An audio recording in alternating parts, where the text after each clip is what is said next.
You are tuned in to Agriculture Today from the campus of Kansas State University, and thanks once more for being along with us. Well, the nature of the grain markets very much prone to these gyrations that we've seen for quite some time now, as illustrated again this past week in yo-yo fashion, to put it that way. Speaking with us once more from his office in Colby, Northwest Kansas now, is grain market economist Dan O'Brien of K State Research and Extension. Just when you think these markets are heading bearish for the long pull, the trade yesterday proved otherwise, Dan. We talked Thursday closes on this because by the time the markets play on Friday and the closes come, we'd be well, our timing would be off. So when you look at where what the markets have done from a week ago until the action on Thursday, we were down. Well, you look at how much they came up on Thursday. That's about how much they were down for the week. Again, with corn, the July contract came up 40 cents uh, from where it was a week ago Thursday on this last Thursday of 664 and 38 34 cents. Dees corn up 34 and a half. So when you look at what happened in corn futures along and combine that with the bids around the state, you see that the cash bids came up to just about where they were a week ago, but the new crop bids came up all of that and about 3 or 4 more cents. So that's indicative of new crop concerns for corn coming into play. And what are those concerns? Well, yes, we got moisture in parts of Kansas, et cetera, but other parts of the U.S., parts of Iowa, southern Minnesota, and of course often the Dakotas. And I'd even say when you look at drought maps, there are elements in the northern part of the eastern corn belt that aren't just doing wonderfully either. So, and of course, forecasts for pretty cold temperatures. I don't know that other than in pockets we'd see freezing, but we're not accumulating. Well, we're not popping corn out of the ground very well in some of those wet, cold areas, and this just exacerbates the situation. So anyway, you got those factors in play for corn, and add on top of that continuing problems in South America. There's in Brazil and their second crop, um, second corn crop there. So you got that, and for soybeans, well, let's see. Yeah, soybeans jumped up 33 cents for the July contract, 15.37. The high on where soybeans were about within the last week and a half got up to about 16.60. I mean, the very high would have traded during one day. Most of the time spent about $16, and so we dropped off to 15, bounced back basically to 15.37, 15.35, something like that, and still tremendous soybean prices, and so we have our exports kind of chugging along at a low rate while Brazil is in the front selling for all that. And our planting concerns, well, as I read the numbers, I think we've done a good job of planting both corn and soybeans in the U.S. Corn ahead of beans, of course, but cold temperatures, some of these dry areas are all of concern here for soybeans also. So we saw again soybeans at new crop soybeans 13.78, and I would say new crop forward contract bids for beans, and in what we put together each week as a list across the state of cash prices, new crop forward contract prices for corn, sorghum, soybeans, and really the upfront price for wheat. We're looking at 12.88 on the low side, up to 13.28 for new crop bids for soybeans. New crop bids for corn running, well, depending on where you're at in the state. Again, Garden City at 5.90 for a new crop bid. Colby 5.50. Every place else, really the lowest new crop bid 5.26. So, and those new crop bids, as by my calculations, were again just a few cents higher than what they were a week ago. So pretty strong there. and I would say, and we'll get to wheat in just a second, but mixing in what you see, what the basis patterns we've seen for corn and for sorghum in particular, you've got corn basis, and probably tied in with rolling into the May contract, rolling off the May contract into July, but we've had about 3-4 weeks now of really strong corn basis in Kansas at these locations that we're following, and we take the best some of the best bids in Colby, Garden City, Salina, Hutchinson, Topeka, and Columbus down southeast corner, and boy, almost in lockstep, strong jump up, really strong jump in corn basis. Interesting that sorghum, of course, sorghum had come off such tremendous basis bids earlier in the year, but during this same time, sorghum bids have been pretty much level. So that's not to criticize or have anything negative on sorghum, but I think what it shows, sorghum is marching to the beat of the export markets. Corn's marching to the beat of exports and feed and ethanol. So that's strong, but possible, but narrower than the sorghum people would like to have. At demand base is right now so strong and so dependent on sorghum is kind of is on Chinese imports of sorghum. I think is sort of showing up in what's happened in the basis between corn and sorghum in the last bit of time.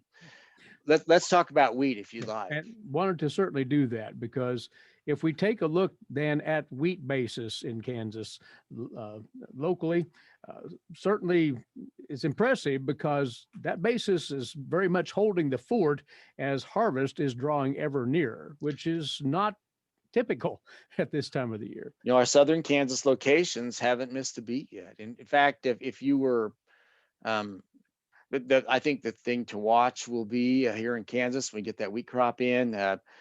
Our normal pattern when we have a sizable wheat crop is for weakening of the basis, basically to spread storage out to wherever it can go and not all in one location. So at commercial locations. So, but as of yet, um, we've seen level basis. So that's one thing to watch for wheat. I think there's a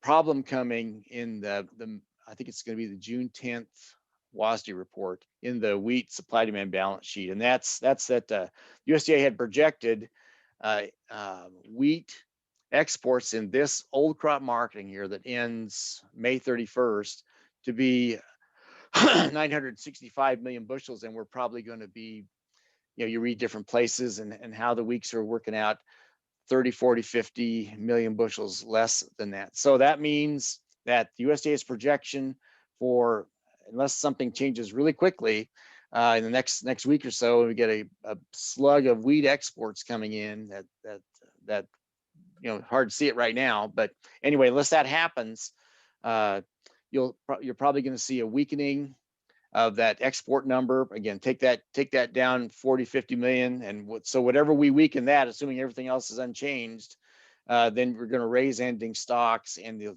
very likely to have a negative signal coming in the wheat market at just about the time when we're starting the wheat harvest. So it's something to be watchful for if you have, well, people are going to have wheat to harvest. And when that happens, just be, I just would encourage people to be wary of what seems to be lining up in the wheat market. It could be bailed out by this exacerbated situation in the corn and feed grain market, where we need feed, and wheat's coming in quantity, and that will work against, in the cash market, that'll work against basis having its normal softening during our wheat harvest. But we'll see, and that's going to be more of an issue, I think, out where the feedlots are, feedlots and possibly near ethanol plants, mainly feedlots, and that's southwest Kansas, western third of the state, some other parts wherever that feed demand could come in and really help local wheat markets. And this would be the perfect time to work in a thought or two on those price ratios at the locales around Kansas, comparing wheat to corn in particular here. What are the latest numbers telling us on that front? Well, we've got strength in the corn market and not terrible situation, but not as much strength in the wheat. So right now, just on a cash per bushel basis across the state, we've got wheat prices about 85 to 90% of 85, 93% range across the state, these locations, wheat of corn per bushel. If you take it back really to a per pound basis, and if you're feeding it, that's where that issue would come.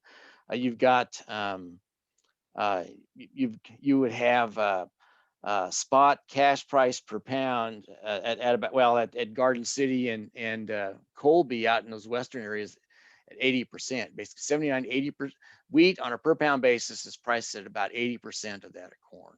And even in other locations around the state, the stronger export areas, Salina, Topeka, uh, 80 wheat per pound is 86% of that of corn. So you have that going on. Even in Columbus, down there, and that part of the country, where if anything, we've got probably demand pull from off to the southeast into livestock feeding operations.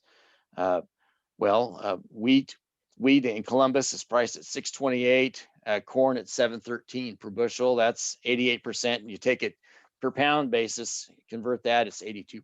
So here we keep harping on this thing, and the surprise of it is that the USDA probably is not. They'll be pretty loath to make any major changes in that wheat number until they get the end of June quarterly stocks report in. And so you have the June 10th report straddling that. What could be a change to the downside in their wheat export number, and you'll be waiting another month to get full positive news on wheat feeding. It could be coming in that end of June report. So got a valley here, and you need to be watchful of it. And any quick parting thoughts on what's happening in the soybean trade, Dan? Well, we're seeing the regular pace of soybean exports about, well, in the week ending May 20th, about 10, 11 million bushels, on pace to a little bit lower to meet the USDA's projection for wheat exports, which is tremendous, 2.28 billion bushels. If anything, we're starting to see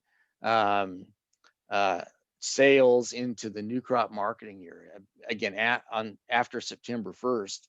And if I'm not mistaken, as I was crunching through those numbers, we had a sizable jump. Well, we had a sizable jump in corn too, in terms of sales into that next marketing year, up to well, I think it was about 150 or so up last week, and then here this week it's at 267. So big slug, big jump.